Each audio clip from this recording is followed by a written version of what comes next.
حضرت علی ہی کا فرمان ہے کہ جس شخص نے ایک فرض روزہ چھوڑ دیا،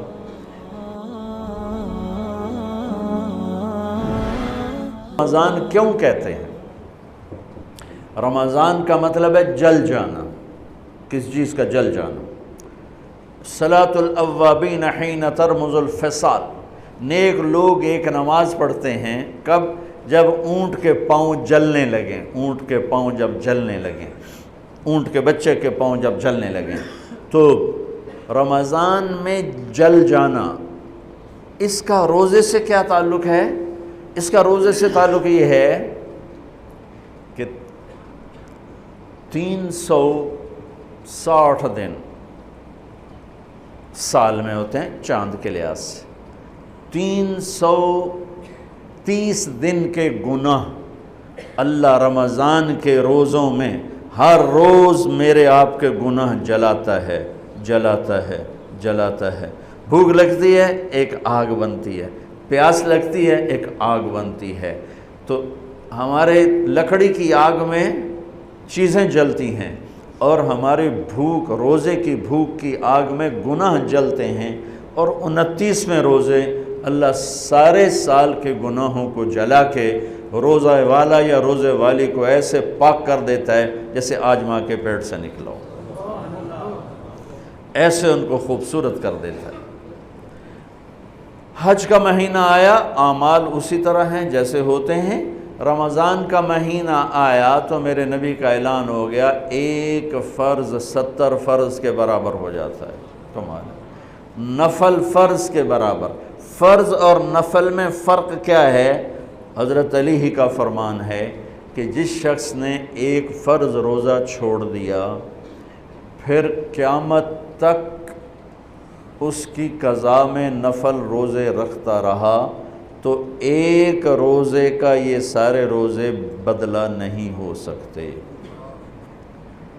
ایک نماز چھوڑ دی اور پھر اس کی قضا میں قیامت تک نفل پڑھتا رہا، تو فرض نماز کی ایک رکعت کے ایک سجدے کے برابر بھی نہیں ہے۔ فرض میں اتنی طاقت ہے، تو اللہ کی رحمت کیسے متوجہ ہوتی ہے کہ رمضان کے مہینے میں اللہ فرماتے ہیں میرے محبوب کی امت ہے، ایک فرض کو 70 کے برابر کر دو، اور پھر فرماتے ہیں نفل کو فرضوں کے برابر کر دو، اور پھر فرماتے ہیں جو رات کو تراویح پڑھے گا، دن میں روزہ رکھے گا، آخری رات اسے ایسے دھو کے پاک کر دوں گا کہ اس کے ذمے گناہ کا ایک ذرہ بھی باقی نہیں بچے گا، سب گناہ اللہ تعالیٰ اس کے معاف فرما دے گا۔ اور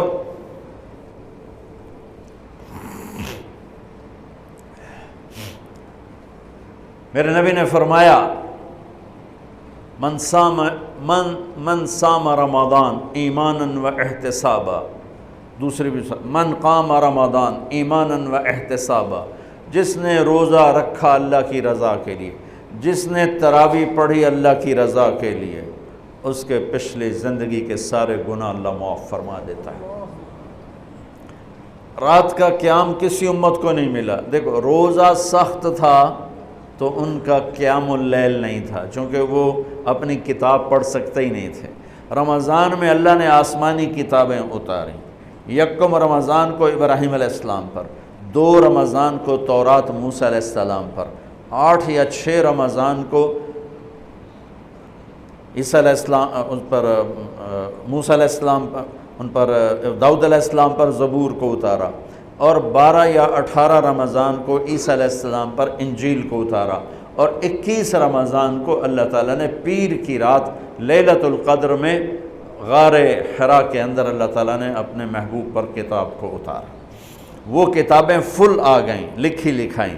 قرآن فل نہیں آیا، قرآن صرف ایک سورت کے 19 الفاظ آئے بس، اور پھر 23 برس میں قرآن اترا۔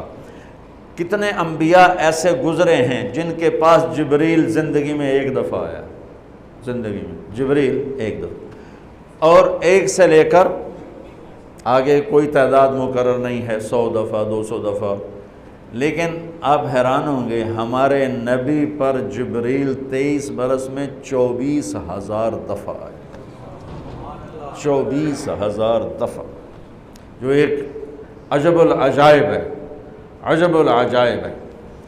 تو میرے بھائیوں، رات کی تراویح، دن کا روزہ، تراویح میں کیا ملنے والا ہے؟ میرے نبی کا فرمان ہے ہر سجدے پہ 1500 نیکی، ہر سجدے پہ 1500 نیکی۔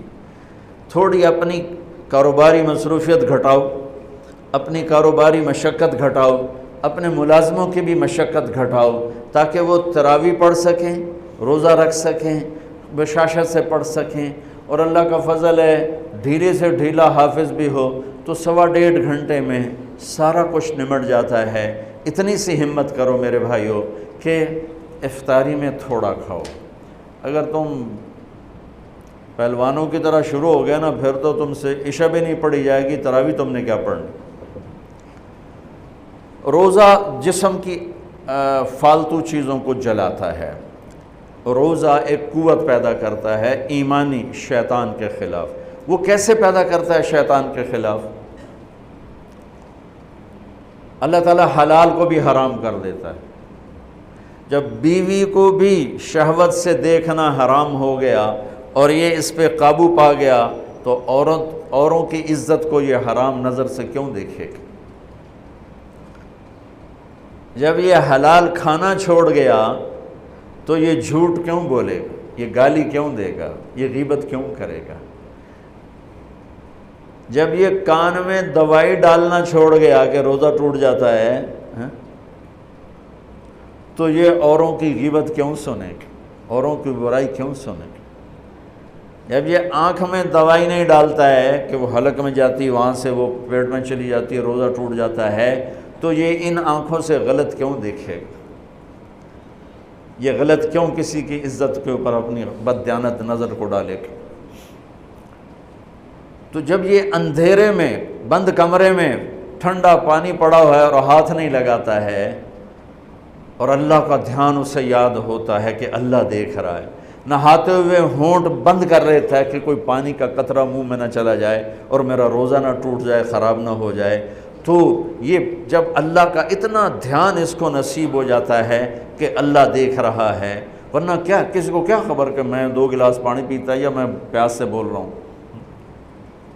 تو جب وہ اللہ کو اتنا اپنے دھیان میں لے آتا ہے کہ اللہ دیکھ رہا ہے، میں پانی نہیں پیوں گا، اللہ دیکھ رہا ہے، میں بیوی کو ہاتھ نہیں لگاؤں گا، اللہ دیکھ رہا ہے، میں کسی کی عزت پر بری نظر نہیں ڈالوں گا، اللہ دیکھ رہا ہے، میں کسی کی برائی نہیں سنوں گا، اللہ دیکھ رہا ہے، میں کسی کی برائی نہیں کروں گا، تو پھر جب یہ بازار میں جائے گا تو جھوٹ تو نہیں بولے گا، جب یہ تولے گا تو غلط تو نہیں تولے گا۔ ہاں یہ الگ بات ہے، بہت سے مجھے ملے کہ جب بس رمضان میں جھوٹ چھوڑ دیتے ہیں، اس کے بعد پھر شروع ہو جاوی تھا رمضان میں رشوت نہیں لیتا ہوں، اس کے بعد پھر شروع ہو جاتا ہے۔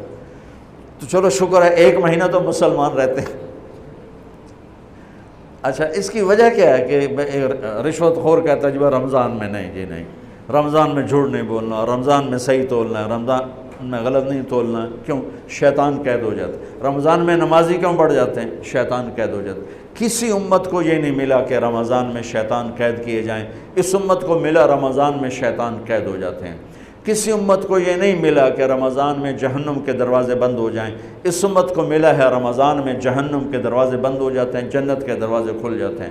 کسی امت کو یہ نہیں ملا کہ ان کے لیے ہر مخلوق دعا کرے، رمضان کے مہینے میں اس امت کو یہ ملا ہے کہ ان کے روزہ رکھنے والوں کے لیے چونٹیاں بھی دعا کرتی، پرندے بھی دعا کرتے ہیں، مچھلیاں بھی دعا کرتی ہیں، ہوائیں دعا کرتی ہیں، ہر شے دعا کرتی ہے روزہ رکھنے والے کی۔ اس امت کو ملا۔ کسی امت کو یہ نہیں ملا کہ آخری رات ان کی سب کی بخشش ہو جائے، اس امت کو ملا ہے کہ رمضان کی آخری رات سب کی بخشش ہو جاتی۔ کسی امت کو یہ نہیں ملا کہ جنت کی حوریں انہیں روزوں میں یاد کریں، اس امت کو ملا ہے کہ اللہ تعالیٰ جنت کو کہتا ہے کہ تو تیار ہو جا، میک اپ کر لے، میرے بندے آ رہے ہیں، دلہن بن جا، سج دھج کے مجھے دکھا دے تاکہ میں اپنے بندوں کو پیش کروں تحفے کے طور پر۔ یہ ہے تمہاری بھوک کا بدلہ، یہ ہے تمہاری پیاس کا بدلہ۔